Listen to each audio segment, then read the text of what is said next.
إن الحمد لله نحمده ونستعينه ونستغفره ونعوذ بالله من شرور أنفسنا ومن سيئات أعمالنا. من يهده الله فهو المهتدي ومن يضلل فلن تجد له وليا مرشدا. وأشهد أن لا إله إلا الله وحده لا شريك له وأشهد أن محمدا عبده ورسوله. يا أيها الذين آمنوا اتقوا الله حق تقاته ولا تموتن إلا وأنتم مسلمون. يا أيها الناس اتقوا ربكم الذي خلقكم من نفس واحدة وخلق منها زوجها وبث منهما رجالا كثيرا ونساء واتقوا الله الذي تساءلون به والأرحام إن الله كان عليكم رقيبا. يا أيها الذين آمنوا اتقوا الله وقولوا قولا سديدا يصلح لكم أعمالكم ويغفر لكم ذنوبكم ومن يطع الله ورسوله فقد فاز فوزا عظيما. فإن خير الحديث كتاب الله وخير الهدي هدي محمد صلى الله عليه وسلم وشر الأمور محدثاتها وكل محدثة بدعة وكل بدعة ضلالة وكل ضلالة في النار. إخوة الإيمان، بعدكم حمد Mwenyezi Mungu Subhanahu wa Ta'ala na kumtakia rehema Mtume Muhammad sallallahu alaihi wasallam. Tuko kwenye Ijumaa ya tarehe 7 mwezi wa 11 1447 kwa takwimu ya Hijria, sawia na 24 mwezi wa 4 2026 miladi,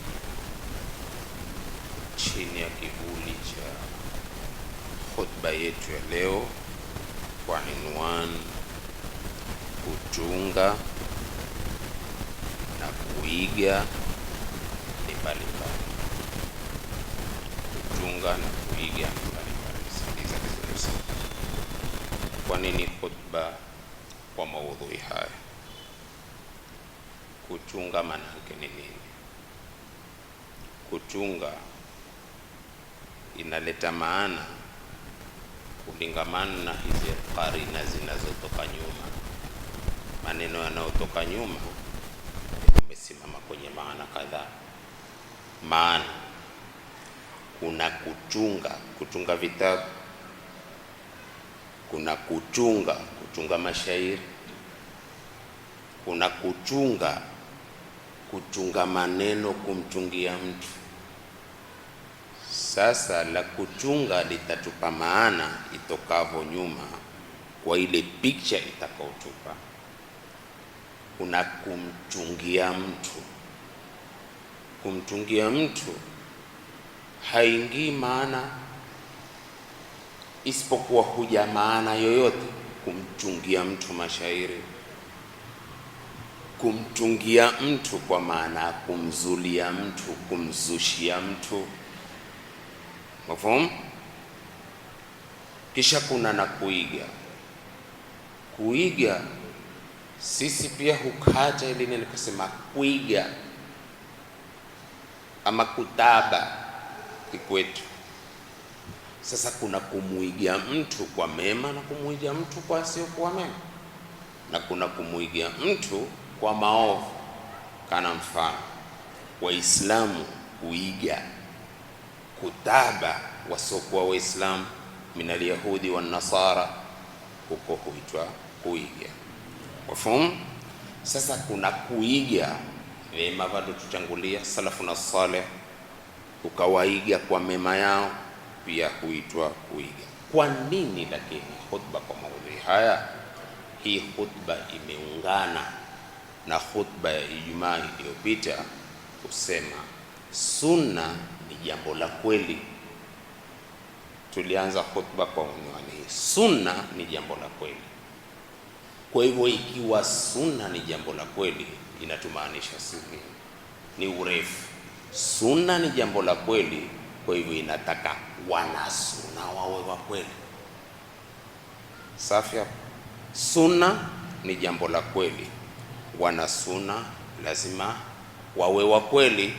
Hiyo ni khutba imepita, silsila inaenda. Ikhwata al-iman, ala al-insani fi hadhihi al-hayat, ni juu ya mwanadamu katika maisha haya. Sikiliza vizuri sana, ni juu ya mwanadamu katika maisha haya ya dunia. Wa fi hadhihi al-hayat, na katika uhai huu tulionao, na katika hii safari yetu tunaosafiri katika maisha, an yumayyiza baina salimi wal marid, apambanue, achatue kati ya salim, kitu kizima, as-salim, wal marid, na apambanue na kitu ambacho si kizima, kigonjwa. Wa baina as-salihi wat-talih, na baina kitu ambacho ni as-salih, kitu kizuri chenye kunufaisha. Wat-talih, apambanue na kitu ambacho si kizuri, kiovu. Juu ya mwanadamu apambanue hayo. Kisha isitoshe, hayo ya kupambanua as-salimu wal maridhu, kitu salama kizima na kitu kigonjwa, na kupambanua kitu kizuri na kisichokuwa kizuri, kwa misingi gani?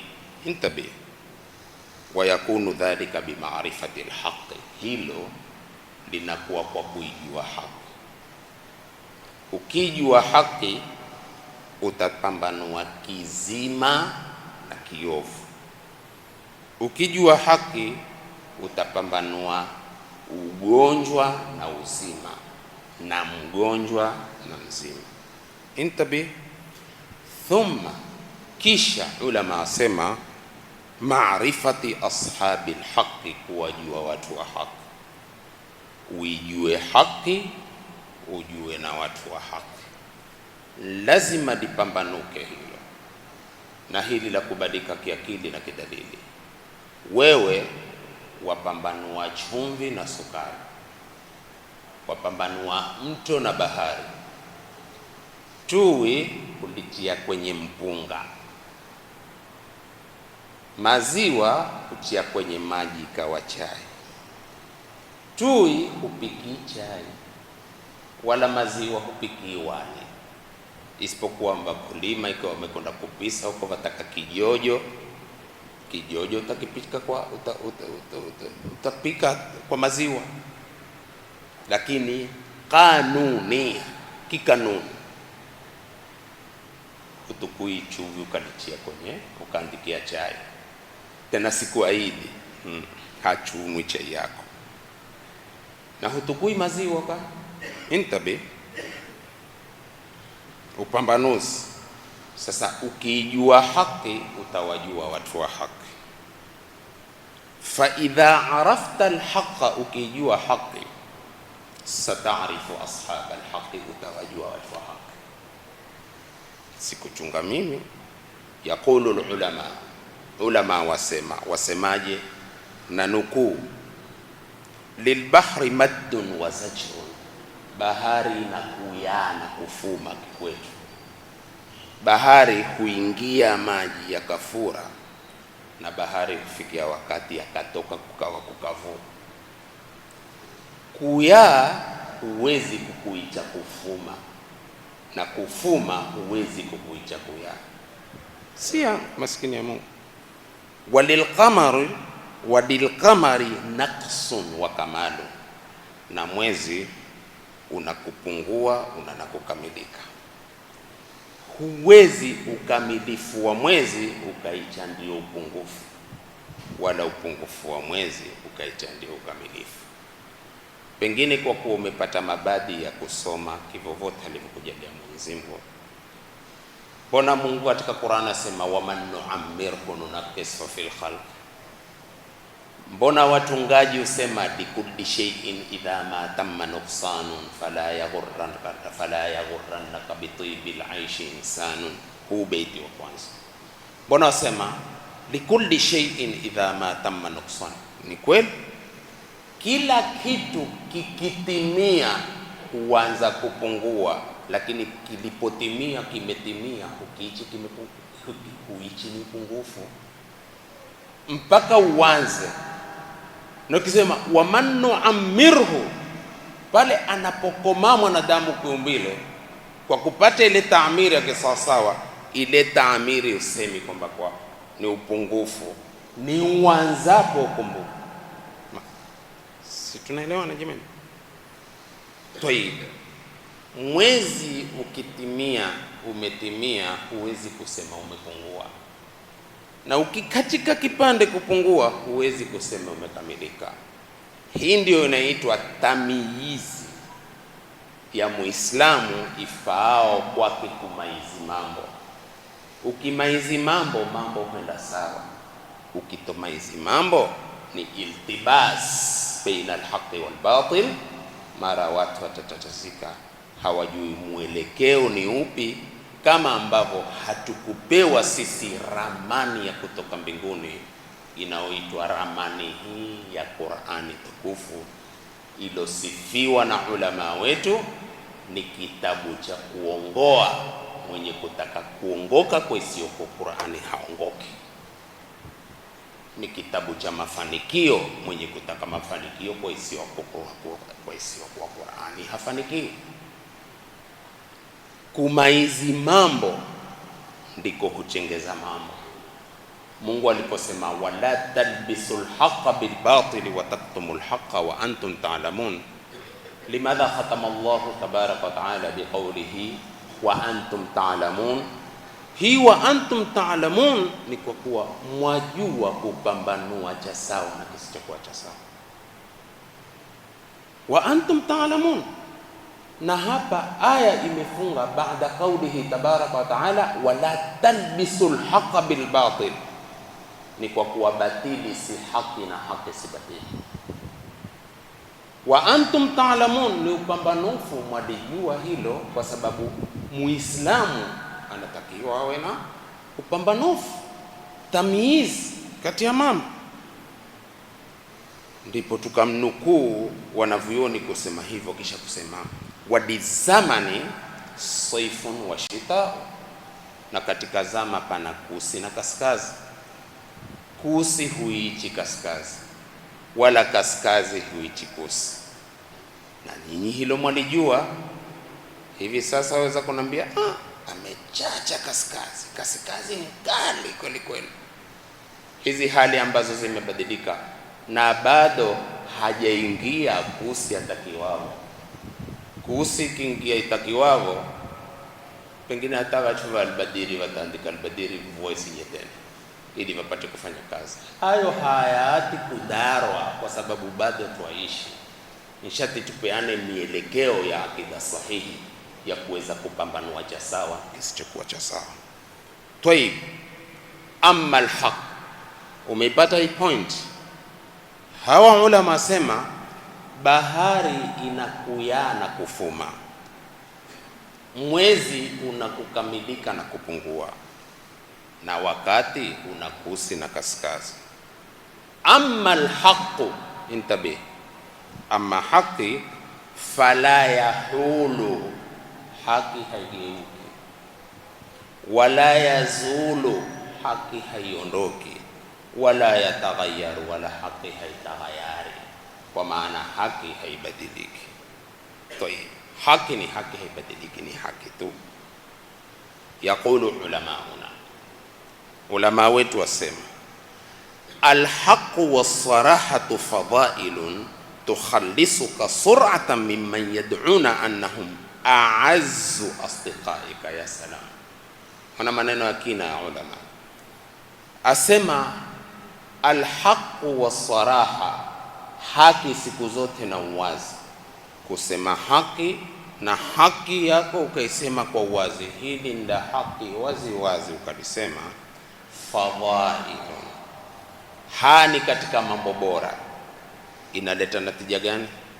Tukhallisuka sur'atan, inakutakasa wewe kwa haraka sana. Kukutakasa na nini na nani? Mimman yad'una, kukutakasa na wale wanaodai annahum a'azzu asdiqaika, kwamba wao ndio wenye ni wenye ezi katika marafiki zako, ni marafiki azizi kabisa.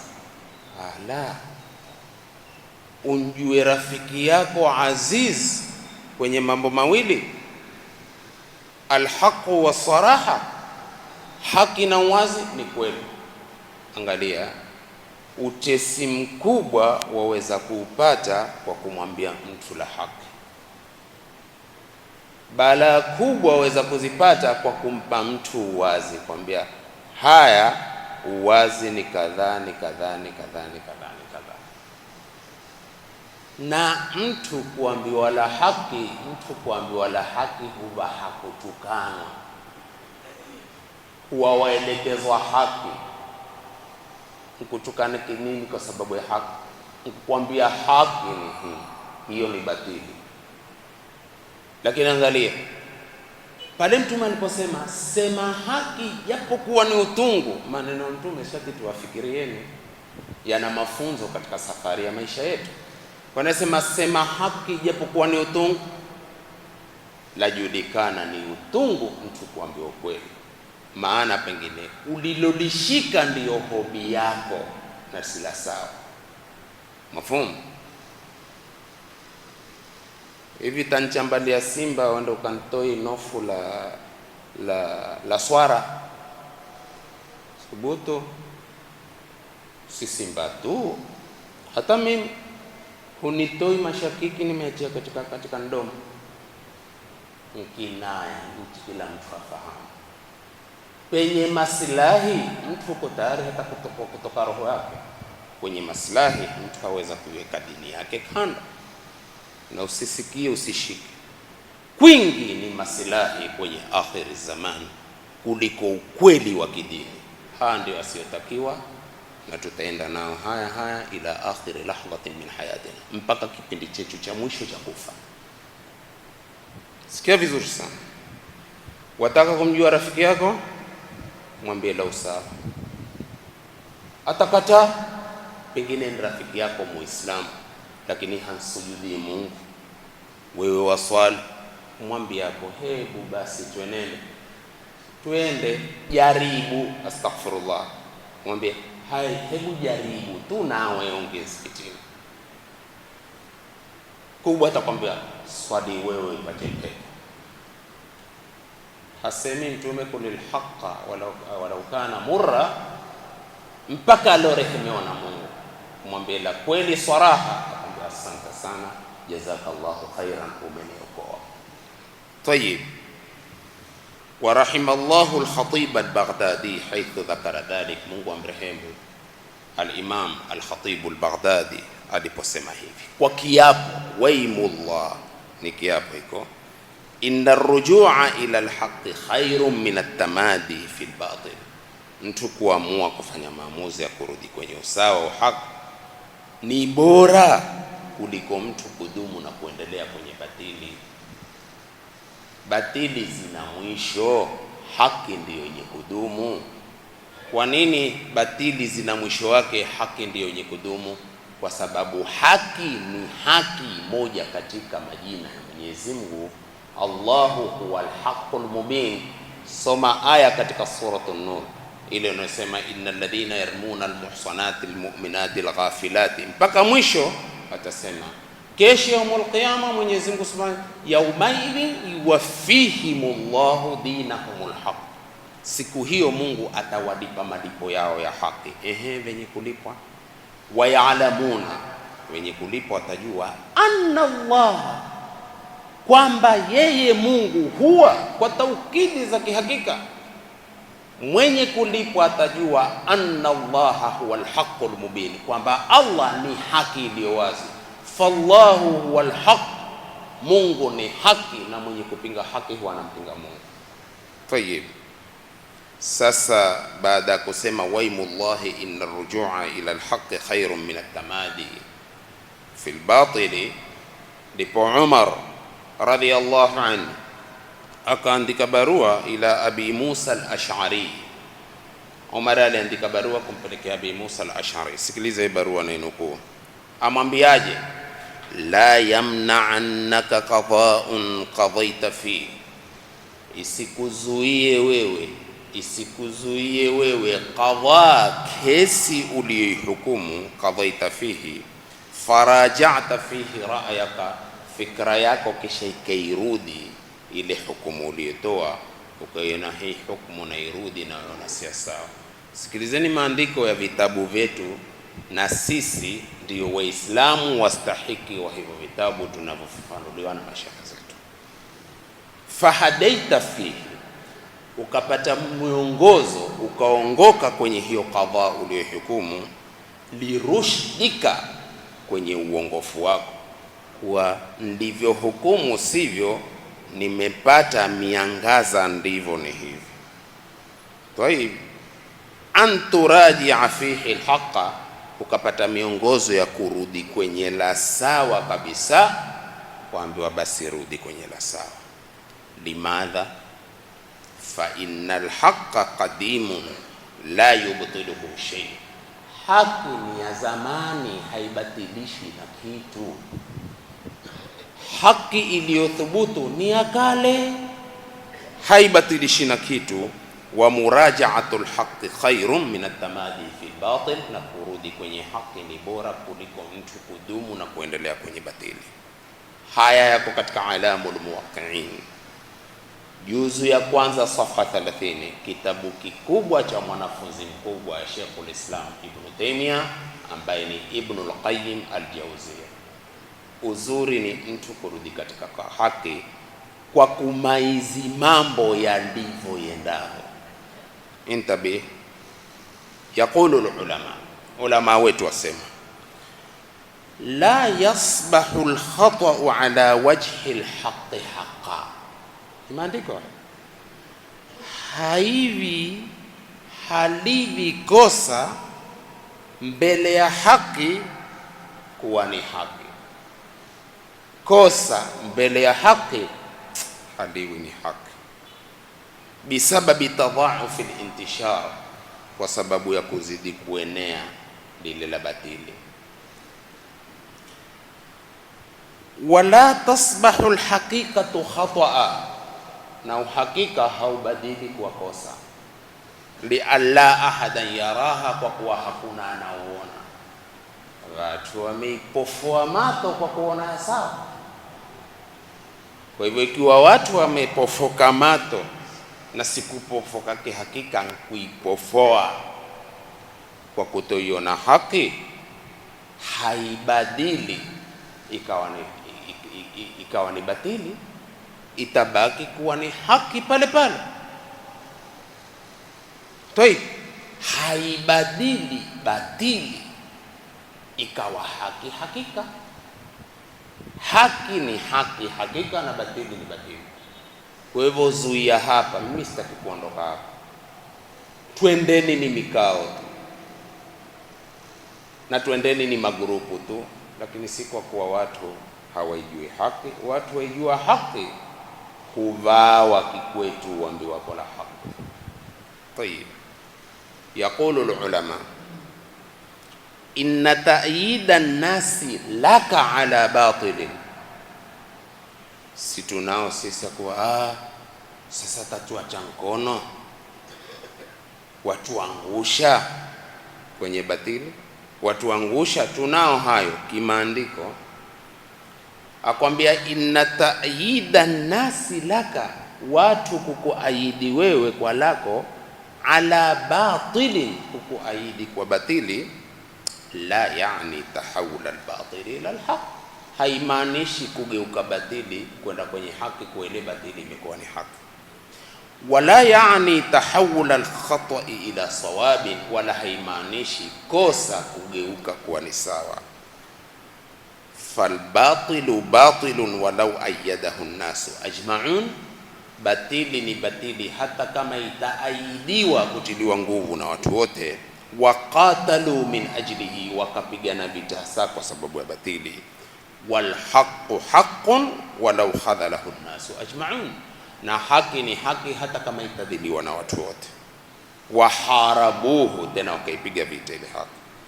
Innal haqqa wal batil, hakika haki na batili, yu'rafani bil adillati min alkitabi was sunna, hujulikana haki na batili kwa dalili za Qur'ani na sunna thabita sahiha, la bikathrati aswati almuayyidin, si kwa wingi wa sauti wa wenye kuaidi, wala si kwa wingi wa sauti wa wenye kutilia nguvu. Wengi hutilia nguvu batili, haigeuki ikawa haki, lijulikane hilo. Namnukuu Ibnul Qayyim al-Jawziyya, sikia anasemaje: idhaharu al-batil fi surati al-haqq, kuidhihirisha batili kwa picha ya haki. Si yako hayo jamani? Yani jambo la batili ukalidhihirisha, ukalitoa kwa watu kwa sura za haki, watu wakiona waone tu kwamba kwa hii ni haki. Asemaji Ibnul Qayyim: idhaharu al-batil, kudhihirisha batili, fi surati al-haqq, kwenye picha ya haki, watu waone ni haki. Nau jahli, ni sampuli hiyo katika ujahili, ni maandiko, ni sampuli katika ujahili. Yujibu i'tiqad al-fasidi sahihan, inaowajibisha mtu kuitakidi kilichoharibika kuwa ni sahihi. Hichi kimeharibika useme kwamba kuwa ni sahihi. Waradii jayidan, na kile kitu kichafu kibaya kiwe kinaonekana ni kizuri. Ni nini sababu kweli mpaka mtu awe na bidii kuleta batili kwa sura za haki ili watu waione ni haki na kumbe ni batili? Intabi wa sababu, na sababu yake ujudu shubhatin aujabat dhalika, ni kupatikana shubha iliyowajibisha hilo. Siku zote mtu wa shubha ataleta matatizo, kwa sababu mtu wa shubha huwa hana maamuzi. Na fiqhi yetu ya Kiislamu imetoa maamuzi. Maamuzi ni yapi? Ukifungua vitabu vya fiqhi vinakwambia kuwa shaka siku zote huondoshwa kwa nini? Kwa yaqini. Vitabu mabadi, zile uanzilishi wa somo la fiqhi, kwambia siku zote shaka huondoshwa kwa yaqini. Kwa hivyo uzoeshe moyo wako uyakini. Ukiuzoesha moyo wako uyakini, umeuzoesha moyo wako uhakika. Shaka zikikuingilia, Rasulul Mustafa amekwambia hata lenye shaka ufanye lisilokuwa na shaka. Hatujaziona tu hizo barabara sisi, achi mpaka leo twenda makaburini bado tu tumebeba magunia ya shaka tu, shaka. Hakuna cha kuondosha shaka. Kitabu kimesifiwa, dhalikal kitabu la raiba fi. Ikiwa ni kitabu la raiba fi, isimame vipi shaka popote kwa lolote kwa mtu yoyote na kiko chenye kuondosha shaka? Hapana, ni makusudi.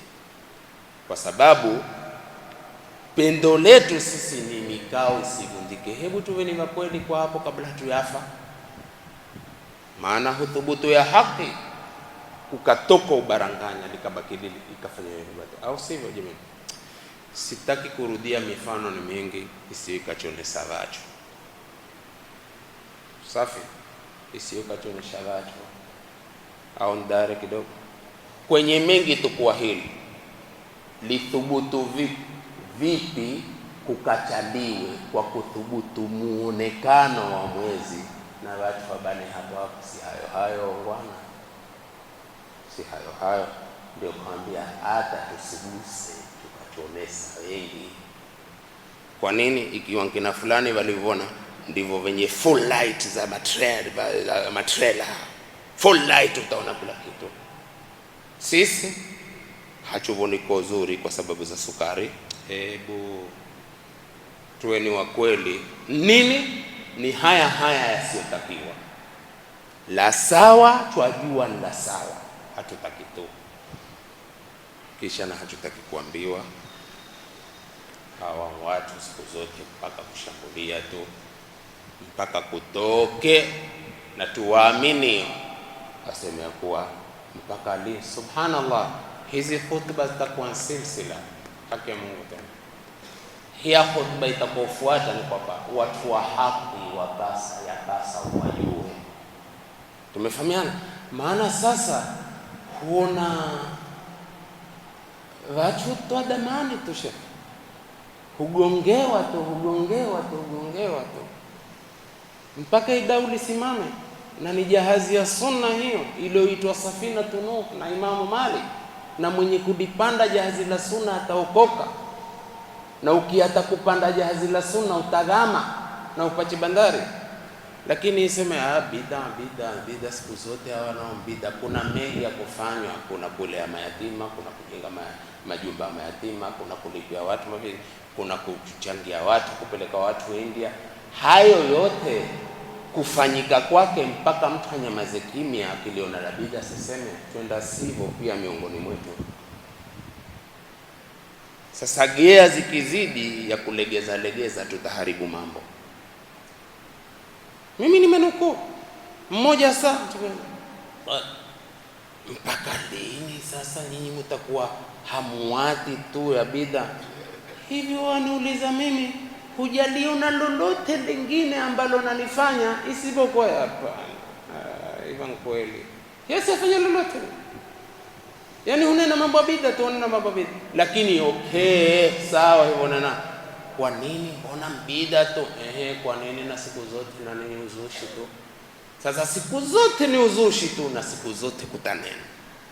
Na kuna maandiko ambayo yatafuata katika hotuba inayofuata. Hii ni masala ya kutoa upepo, tena kutoa upepo sana, mara kuje kuwe hachuchachukiwi. Hawa ni vipi, hawa ni vipi. Lakini hayo tutanukuu ili usione kwamba yametoka kwa kichwa changu.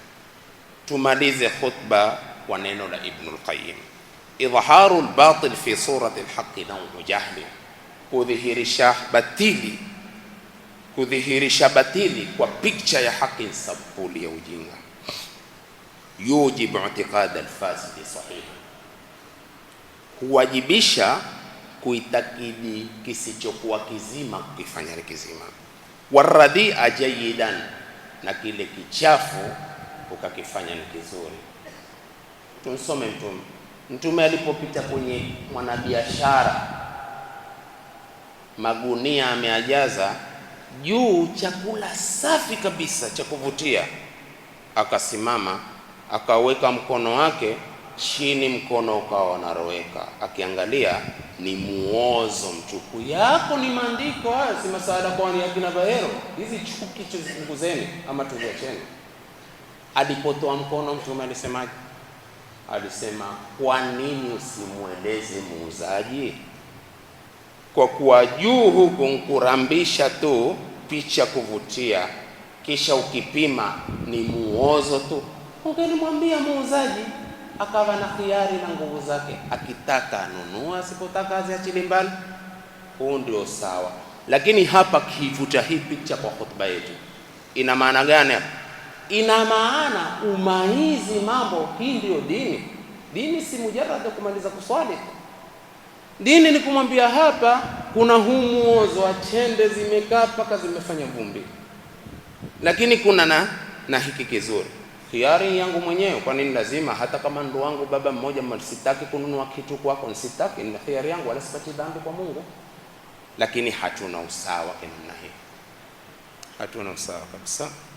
Eti useme huu ni muozo ili umwate khiari mnunuaji, hamna. Ndipo ukaona usubuhi ukienda kwenye nyumba za mahamri, samahani sikuja kuwafundia biashara zenu, takutilia jana 5 yalorudishwa kwenye karai, ukilitia kwenye ndomo lile hamri lenyewe kwambe ndayana shauri yako, utalitema mwenyewe.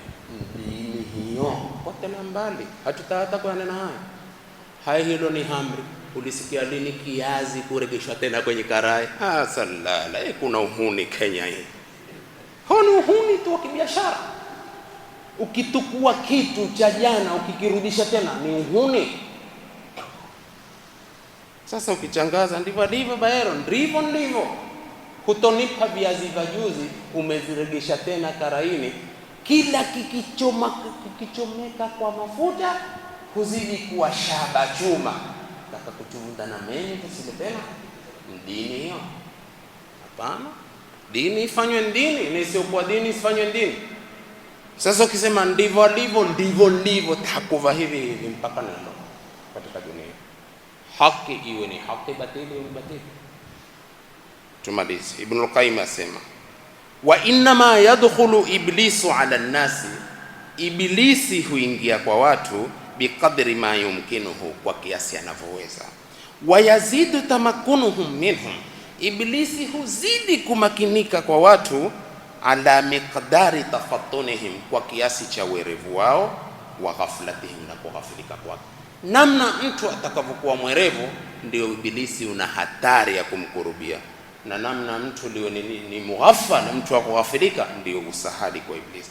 Wa jahalatihim, na ujinga wao, wa ilmihim, na elimu yao. Namna ibilisi akikuona una ujinga fulani katika kuelewa, ni barabara sahihi na sahali ya kukimbia. Na namna utakavyokuwa na elimu, utajaribiwa, imma utaokotwa na imma elimu litakusaidia. Talbisu Iblis, Ibn al-Jawzi. Haya, man tadabbara al-Qur'an, mwenye kuizingatia Qur'ani, talibal huda, ukaizingatia Qur'ani lengo wataka uongofu. Kwa hiyo Qur'ani intabi tabayyana lahu tariqul huda wa tariqal huda, itambainikia mtu barabara ya haki. Yani ukaisoma Qur'ani lengo lako wataka uongofu, wallahi utaongoka katika Qur'ani. Wa yaqulu ulama kitmanu alhaqi, kuificha haki, inda hajati nnasi ilayhi, wakati watu wana dharura kuitaka haki, min a'zami dhulmi, ni katika dhuluma kubwa sana, dhulma kubwa sana, haja ya watu kuitaka haki na ukaona wafichia haki kwa sababu ya maslahi yako. Wakatimul haqi, sikia wanavyoona, wakatimul haqi, na mwenye kuificha haki, fi hukmi qailil batili, anapewa hukmu ya mwenye kuizungumza batili. Lakini man khashiya ghaira Allah, yoyote mwenye kumwogopa asiyekuwa Mungu, wale wanaogopa asiyekuwa Mungu, sakata anil haqi, siku zote hunyamazia haki. Wasaqitu anil haqi shaytanun akhras, na mwenye kunyamazia haki ni shetani bubu. Jaa fi ar-riwayat, zimekuja katika riwaya ya mwisho hiyo. Inasemaje hii riwaya? Inasema idha dhaharatil bid'u, bid'a zikidhihiri, na huwezi kunambia bid'a sijadhihiri, hoea siku hizi bid'a, na kila siku zikenda, kila mtu ana jaribio lake katika kumzusia Mtume. Sasa nakala zinasema za riwaya, idha dhaharatil bid'u fi ummati, bid'a zikizidi katika umma wangu, falyudhhiril alimu ilmahu, msomi abainishe usomi wake, mwanachuoni aeleze usomi wake. Faman lam yaf'al, asipofanya, fa alayhi la'natullah, huyo atakuwa na laana Mwenyezi Mungu, na hatuzitaki laana za Mwenyezi Mungu. Lidhalika hapa tarudi hapa, unaambieje mimi na mimi mwenzako wapenzi wa sunna, uniambie kwamba kuwa wacha sasa bwana, tumezungumza sana hayo, tumezungumza sana hayo, yako ya kufanywa yako mengi ufanywa, na likidhihiri la kuharibiwa katika dini ni mtu kusimama kulifanyaje. Mambo ni mengi, lakini inshallah tukome hapa, na visa ni vingi vya kuthibitisha hivyo. Mmoja anambia mimi, siku moja Mwarabu mmoja amekuja kwenye msikiti wangu pale, akatoa mawaidha, lakini amekuja na kipande kizi cha gari. Wallahi katika kuondoka kwake akikanyaga ile akikanyaga akiata shekhe salala uko airport, gari la kihakika kikweli. Si alikuja Muislamu, nasema ya ukweli, sife kafanya khiana. Ndio shekhe, na kuomba umuulize huyu Mwarabu Saudi kwa msikiti mwangu, muulize amenunua gari kama hili, na likuwa ni gari shekhe la kihakika, pengine ni gari karibu milioni 20-40, kuna maskini wangapi, kuna vitu vingapi? Kamwambia takuulizia kwa shari. Kivipi? Kaambia kimuuliza, ya Arabi, ana uridu an as'alaka su'alan niyabatan an hadha ar-rajulu yas'aluka biwasitati kadha kadha. Kama ni hivyo acha hivyo. Ala, kama ni hivyo tumwatie gari lake. Hasudi linalotua sisi maasidi, akiwa na gari hata la milioni 100 limempinga yeye asifanye mengine. watu wana pesa, sisi wenye vidururu vichache tunataka kuharikisha. Mtu haweza akawa na ndinga la milioni 40 lakini ana miradi yote ya Kiislamu hapa anafanya. Kwambia muulize asili. Nenda muulize. Kwa nini kununua gari lote hilo na kuna mambo mengi ya kufanya? Haya ndio haya sasa yaje. Nyinyi kuna mambo mengi ya kufanya. Sasa nyinyi bid'a. Hateni bid'a. Na hata mathalan tukinyamaza kusizungumzwe tena bid'a, ndio kutajengwa misikiti nini mambo. Hapana, hili na hili, kila jambo lifanywe. Tumeletwa hapa ni mtihani, na mwenye kufaulu katika mtihani ni mtu kuwa khalisan lillahi tabaraka wa taala fima ya'malu. Tuweni mukhlisina, na kuna masala kulegeza sana kwa sababu ya shitaha nyingi. Shitaha ziko, heshima ziko, tuheshimianeni, lakini pahala pakija dini iwe ni dini. Biidhnillahi karim tutakuja kwenye khutba wa haki wajue mbele ya safari.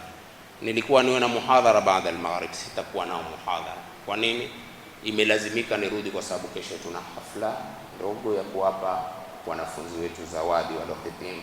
Na leo kazi ilikuwa nyingi, lakini sikutaka kutoa udhuru kwa kuwa nimepea. Lakini inshallah tusharudi kwenye system akipenda Mwenyezi Mungu. Kila mwisho wa mwezi Mwenyezi Mungu akituweka hai na uzima na mauti ndio hayo yaje kwa khairi, atupe na hatima njema. Tukimaliza khutba yetu tutakwenda kwenye muhadhara. Pengine kwenye khutba kutakuwa tumegusa mambo hayakupata upanofu. Baada ya maghrib tutayakutoa biidhnillah karim. أقول قولي هذا وأستغفر الله العظيم لي ولكم ولسائر المسلمين والمسلمات فاستغفروه فيا فوز المستغفرين ويا نجاة التائبين. استغفر الله.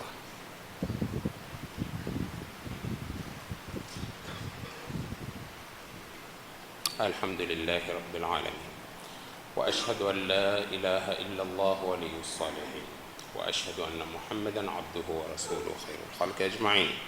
كونوا عباد الله إخوانا واعتصموا بحبل الله جميعا ولا تفرقوا، واعلموا أن الله ينادي عباده المؤمنين فيقول يا أيها الذين آمنوا اتقوا الله حق تقاته ولا تموتن إلا وأنتم مسلمون. ويقول يا أيها الذين آمنوا اتقوا الله قولوا قولا سديدا يصلح لكم أعمالكم ويغفر لكم ذنوبكم ومن يطع الله ورسوله فقد فاز فوزا عظيما. ويقول مخبرا وآمرا إن الله وملائكته يصلون على النبي يا أيها الذين آمنوا صلوا عليه وسلموا تسليما.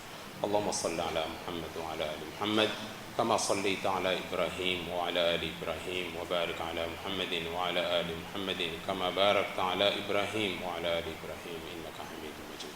ربنا تقبل منا إنك أنت السميع العليم وتب علينا إنك أنت التواب الرحيم. ربنا ظلمنا أنفسنا وإن لم تغفر لنا وترحمنا لنكونن من الخاسرين. ربنا اغفر لنا ولإخواننا الذين سبقونا بالإيمان ولا تجعل في قلوبنا غلا للذين آمنوا ربنا إنك رؤوف رحيم. اللهم علمنا ما ينفعنا وانفعنا بما علمتنا وزدنا علما يا رب. ربي زدنا علما نافعا ورزقا طيبا وعملا متقبلا. اللهم ارزقنا رزقا حلالا طيبا واجعلنا من الشاكرين. وصلى الله على محمد وآله وصحبه وسلم. تقم الصلاة.